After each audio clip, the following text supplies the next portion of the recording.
Avis vascular centre మన దేశంలోనే the best varicose veins hospitals.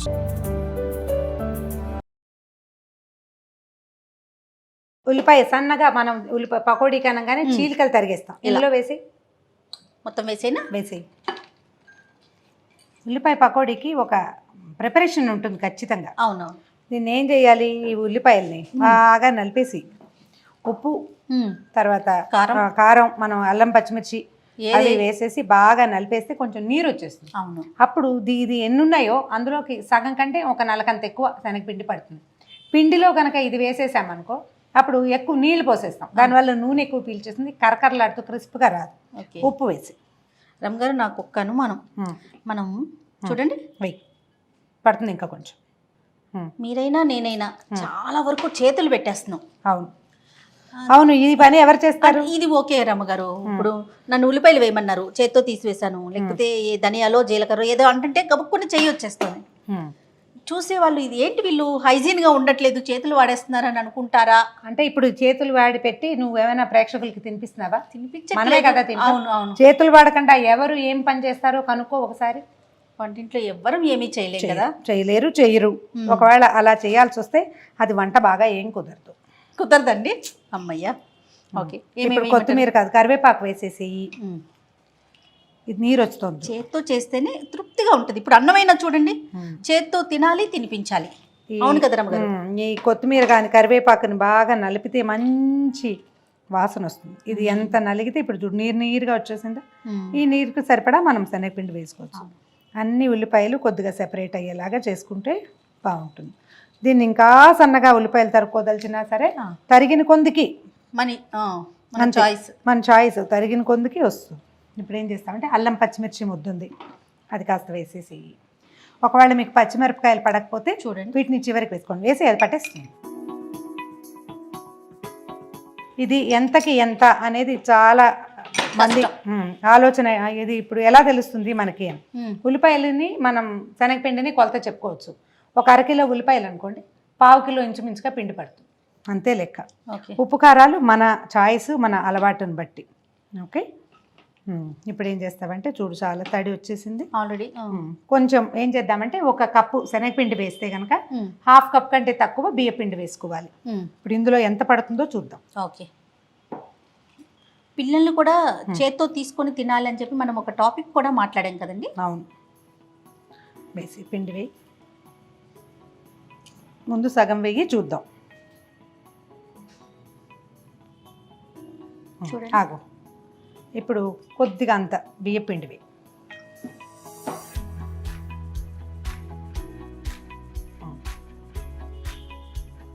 చాలు. ఈ బియ్య పిండికి ఏముంది, మనం వేస్తే క్రిస్ప్గా వస్తాయి. అవును, అది మెయిన్. పకోడీలో అనగానే కొంచెం కరకరలాడుతూ కొంచెం కారంగా అలా ఉంటే బాగుంటుంది కదా. గట్టి పకోడీ ఉంటుంది, రెగ్యులర్ పకోడీ ఇది. అదే ఇప్పుడు ఇది కూడా గట్టి పకోడీగానే వస్తుంది చూడు. గట్టి పకోడీ అంటే నీ ఉద్దేశం ఏంటంటే అది చక్కచక్కగా ఉంటుంది. ఉల్లిపాయ పకోడీ ఇది ఒక రకం గట్టి పకోడీ అయితే, మెత్తని పకోడీ అని చేస్తాం, బళ్ళ మీద దొరుకుతుంది. అవునవును. మన చిన్నప్పుడు కనపడేవి బాగా. అవును. పకోడీలు మెత్త మెత్తగా ఉండేవి, అది కొంచెం పిండి లూజ్గా కలుపుకునేది. ఇది ఆ తరహాగా ఉండదు. మనం బజార్లో కొంటాం ఉల్లిపాయ పకోడీ అని, అలా వస్తాయి. ఓకే. ఇంకా కొంచెం శనగపిండి పడుతుంది. ఓకే. చూడండి రమ్మగారు, చాలు. గుర్తుపెట్టుకోవాల్సిన సంగతి ఏంటంటే ఈ రెండు పిండ్లు కలిపేసి పెట్టుకున్నా కూడా, అంటే ఒక గ్లాస్ కొలతకి అర గ్లాస్ కంటే తక్కువ, పావు గ్లాస్ కంటే ఎక్కువ బియ్యపిండి కలిపేసి పెట్టుకుంటే అది కలిపి పోసేసుకోవచ్చు. మనం విడివిడిగా చూపిస్తున్నాం కాబట్టి ఇలా విడివిడిగా చేస్తున్నాం.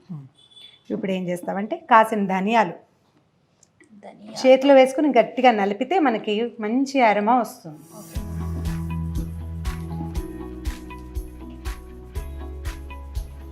వెయ్యి. కొద్దిగా రంగు రావడానికి ఒక హాఫ్ టీ స్పూను కారం వేసుకుందాం ఇందులో. విచిత్రంగా ఉప్పు చేతిలో తీసుకోకూడదు, కారానికి ఎవరు చెప్పలేదు జయ. అవునండి. ఎందుకంటే మనం కారం ఎప్పుడు పడితే అప్పుడు వేసుకోం కాబట్టి, ఉప్పు అన్నిట్లలోకి కావాలి కదా. మనం ఇందులో ధనియాలు వేసామా, శనగపిండి అరగడానికి అల్లం కావాలి, ధనియాలు కావాలి, 1 స్పూను జీలకర్ర కూడా ఓహో అరుగుదలకే. ఓకే. ఈ ధనియాల గింజలు మధ్య మధ్యలో పంటికి తగులుతుంటే భలే బాగుంటుంది. అవును. దీన్ని నలపక్కర్లేదు, ఇది వేగగానే రుచి వచ్చేస్తుంది, స్మెల్ అవును వాసన వచ్చేస్తుంది. సరిపోతుంది. అంతే, నీళ్ళు ఏం కలపల. ఇంకా నీరు కలిపితే నీకు ఇది లూజ్ లూజ్ వచ్చేస్తుంది. అయిపోతుంది. పెట్టేనండి స్టవ్ మీద. పెట్టేసి స్టవ్ వెలిగించు. పెద్దదే పెడదాము. రమ్మగారు నూనె కూడా చేత్తో తీసుకోకూడదు అంటారు కదా. ఆ నూనె కూడా చేతికి అందుకోకూడదు. అది కాదు జయ, ఇప్పుడు నూనె ఉంది, నేను నీకు చేతికి అందిస్తున్నాను, జారి పడింది అనుకో, జారి పడితే కదా ఇల్లు వాకిలి ఏకమైపోతాయి. తుడుచుకునేసరికి దేవుడు కనపడతాడా? ఒకవేళ అది వేడిగా ఉందనుకో, అప్పుడు ఎంత పెద్ద ప్రమాదం. అందుకని సేఫ్ సైడ్గా దాన్ని నేల మీద పెట్టు, నేల మీద నుంచి తీసుకో అని చెప్తారు. నూనె ఓకే, మరి ఉప్పు ఎందుకండి? ఉప్పు ఎందుకు చెప్తారో తెలియజేయ, చాలా పురాతనమైన సంప్రదాయం. ఓకే. ఉప్పు ఒకళ్ళ చేతిలో నుంచి అందుకుంటే పోట్లాట వస్తుందని అంటారు. Okay okay. మా వారు మాత్రం చాలా కేర్ఫుల్గా చేతికి అందిస్తారు. అందిస్తారా? మరి మీ ఇద్దరికి అవుతూ ఉంటాయా లేదా డాక్టర్ గారికి మీకు? డిష్యూ అయ్యే అవకాశం కొంచెం తక్కువ చేయ. నేను అతి భాషనే కానీ ఆయన చాలా మితి భాష. అవకాశం మేనేజ్ అయిపోతుంది. మేబీ అలాగే మేనేజ్ అవుతుందేమో అనుకుంటా. ఆయన చాలా సింపుల్గా చేతికి అందిస్తారు, ఏమి అవ్వదంటారు. తెలీదు, డాక్టర్ గారు కదా. మేబీ మనం జనరల్గా ఏం చేస్తాం, జీలకర్ర నోట్లో వేసుకుంటాం. సాధారణంగా జీలకర్ర ఎందుకు వాడతారంటే పైత్య ప్రకోపం తగ్గుతుంది. జీలకర్ర తీసుకుంటే అలర్జీస్ తగ్గుతాయి, ఒంట్లో పైత్యం వస్తుంది కదా, అది తగ్గుతుంది. అయితే ధనియాలకి అలాంటి గుణం కంటే బాడీని కూల్ చేసే లక్షణం ఉంది, చల్లబరుస్తుంది. తర్వాత ఏమో ఒళ్ళు రానివ్వదు, ఫ్యాట్ని కరిగిస్తుంది. కానీ అదే పనిగా తినడం అంత మంచిది కాదు. ఎప్పుడైనా కాస్త నోట్లో వేసుకోండి. నేను కూడా తింటాను రమ్మగారు. అదే జీలకర్ర వేసుకోండి, కానీ ధనియాలు మాత్రం కనిపిస్తే నోట్లో వేసేస్తూ ఉంటా. మంచిదే. చూడు, దీన్ని ఇలాంటి పదార్థాలు చేసేటప్పుడు తప్పకుండా ఉప్పు సరిపోయిందో లేదో చూసుకోవాలి. టేస్ట్ చూడు, ఉప్పు కారం పడతాయా ఇంకా కాస్త. టేస్ట్కి చాలా పెద్ద ముద్ద పెట్టారండి. వేసి ఏం కాదు, ఉప్పు పడుతుంది. కారం వద్దు రమ్మగారు. వద్దా? ఓకే, ఒక చిటికెడు వేసుకోండి. ఇలాంటివి చేసేటప్పుడు గెస్ట్లు వచ్చినప్పుడు జాగ్రత్తగా ఉప్పు సరి చూసుకోండి. ఎప్పుడు కూడా ఒక వాయి అయ్యాక కూడా చూసుకోవచ్చు. అవును, చాలు. అల్లమును పచ్చిమిరపకాయ వేసారు కదా, ఆ ఘాటు అనిపిస్తుంది, మంచి ఘాటు బాగుంటుంది. అలా ఉంటే అల్లం పడేసరికల్లా శనగపిండి వల్ల వచ్చే రాబోయే డిజార్డర్లు, శనగపిండి అరుగుదలకు రావు కదా.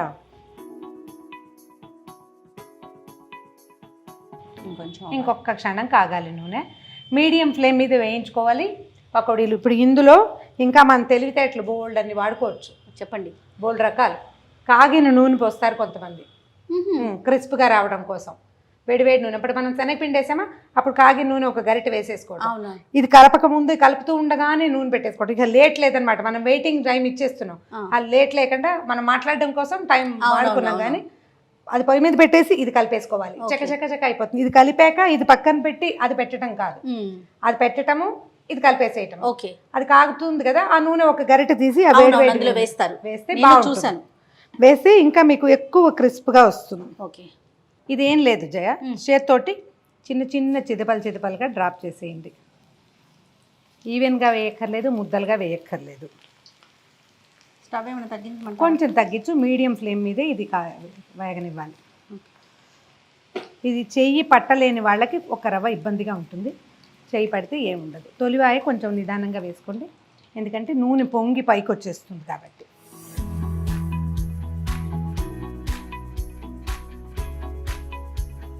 తీసేనా రమ్మగారు?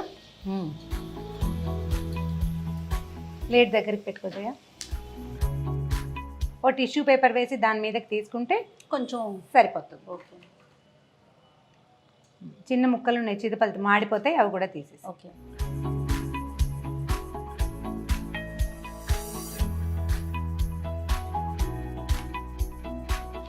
ధనియాలు వేగిన వాసన వస్తుంది. మంచి గోల్డెన్ బ్రౌన్ కలర్ వచ్చాక ఒక రవ్వ అటు ఇటుగా కొంచెం వేపు ముదురుతుండగా తీసేసేయాలి. అవును, ముందే మనం వేయగానే గరిటె పెట్టద్దు. కొంచెం సెటిల్ అయ్యాక అది కొంచెం పైకి వస్తుంది. ముందు నూనె పొంగింది, ఇప్పుడు నూనె కిందకి సెటిల్ అయ్యాక అప్పుడు మనం ఒకసారి తిరగేసుకోవచ్చు. చాలా వీటికి పర్ఫెక్ట్ కొలతలు అలాంటివి ఏమీ ఉండవు. అవును, చేస్తూ ఉంటే అలవాటు అవుతుంది. చాలా పదార్థాలు అంతే. ఇందులో ఉన్న పర్ఫెక్ట్ కొలత ఏంటంటే మనం ఉల్లిపాయలని నీరు వచ్చేదాకా నలపటము, ఆ, తర్వాత దానికి సరిపడంత పిండి కలుపుకోవటమే. అంతే. ఒకసారికి మనకి కొత్త కొత్త ఐడియాలు వస్తాయి, ఏం యాడ్ చేయొచ్చో తెలుస్తుంది, చేస్తూ ఉంటే వస్తుంది. చేస్తూ ఉండాలి, చూస్తూ ఉండాలి రమ్మగారు. ఇంట్లో ఇప్పుడు అమ్మ వాళ్ళు అత్తయ్య ఎవరైనా చేసినప్పుడు చూడాలి, చూస్తూ ఉంటేనే కొంచెం ప్రాక్టికల్ గానే తెలుస్తాయి ఇవన్నీ.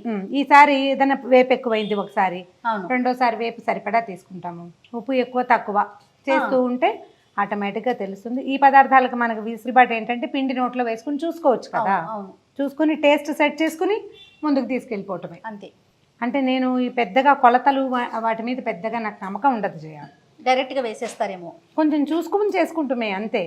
పిల్లలు హాయిగా తినాలి, ఇంట్లో ఉన్న మగవాళ్ళు హాయిగా తినాలి, పెద్దవాళ్ళు సంతోషంగా ఉండాలి. మనం ముందు మనకి ఒక సెల్ఫ్ సాటిస్ఫాక్షన్, బాగా చేసాం వెరీ గుడ్ అని అనిపించాలి మనకి మనమే. దానికి ట్రై చేస్తూ ఉంటే వస్తుంది. ఈ పనులు కూడా మగవాళ్ళకి నేర్పించవచ్చు జయ, మనం వేస్తాము పకోడీలు తీస్తారు, ఈజీగా ఉంటుంది కదా. లేకపోతే వాళ్ళతో వేయించండి, లేకపోతే పకోడీలకు డబ్బులు ఇవ్వాల్సి వస్తుంది జయ. అవునండి, తీసేనా రమ్మగారు? ఇంకొక కొంచెం సిమ్లో పెట్టాం కదా కొంచెం. రమ్మగారు, పిల్లలు ఇలా మీరు ఇంట్లో చేస్తారు కదా, ఇష్టంగా తింటారా? నేను కొంచెం ఇవి పెద్ద పిల్లలు అయ్యారు కదా, ఏమన్నా వంకలు అలాంటివి వస్తా ఉన్నాయా? మా పిల్లలకి వంకలు చాలా తక్కువ చేయాలి, కాస్త వంకలు తండ్రి గారికి ఉంటాయి కానీ పిల్లలకి లేవా? ఆయనకి వంట వచ్చిన మగవాళ్ళతో ఒక చిన్న ఇబ్బంది ఉంటుంది, చాలా ఇబ్బంది అండి.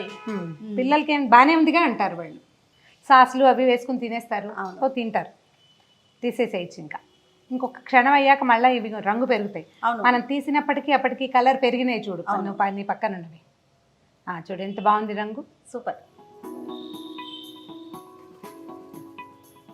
నూనె ఇక్కడే విజిల్ చేసేలాగా ప్లాన్ చేసుకోవాలి. కాలీఫ్లవర్ క్యాబేజీ పకోడీలు కూడా బాగా కుదురుతాయి, అవి కూడా చేసుకోవచ్చు. ఓకే, పకోడీలు చేసేటప్పుడే తినేసేయాలి జయ. అవును రమ్మగారు, వేడివేడిగా మనం స్టవ్ దగ్గర నిలబడి తింటా నేర్చుకోండి. ఏం చేయాలంటే ఇప్పుడు దేవుడికి పెట్టే పదార్థాలు కాకుండా ఇలాంటివి స్నాక్స్, దోశలు అవి అలా పొయ్యి దగ్గర నుంచి ఎంగిల్ చేయకుండా తింటా నేర్చుకోవాలి. ఇప్పుడు ఇలా నోటికి అంటించుకోండి, ఇప్పుడు పకోడీ టకీ మన నోట్లో వేసుకోవాలన్నమాట. మరి ఒక సిద్ధాంతం చెప్తాను.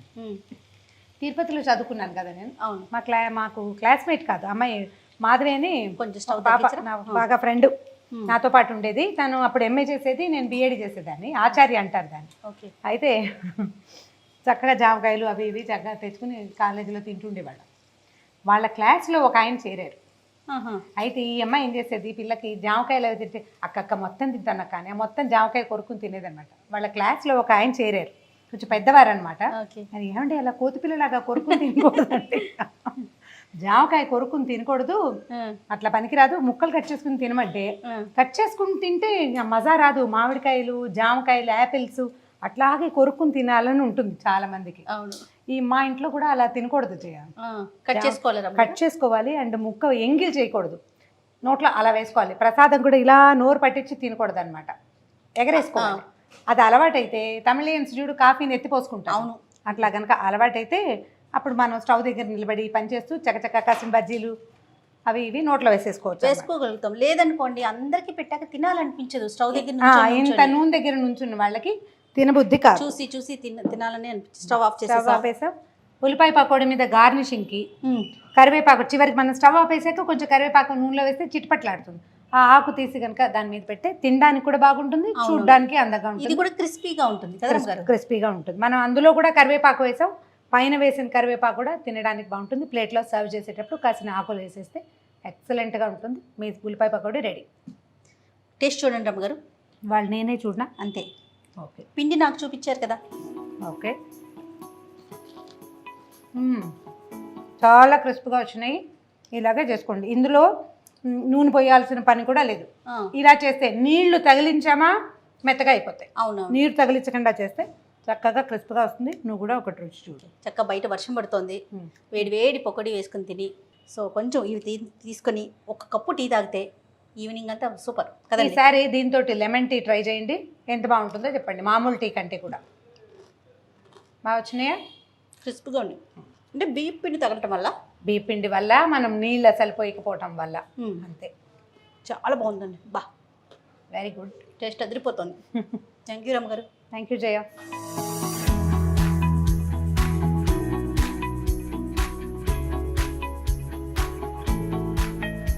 కరకరలాడే ఉల్లిపాయ పకోడీ.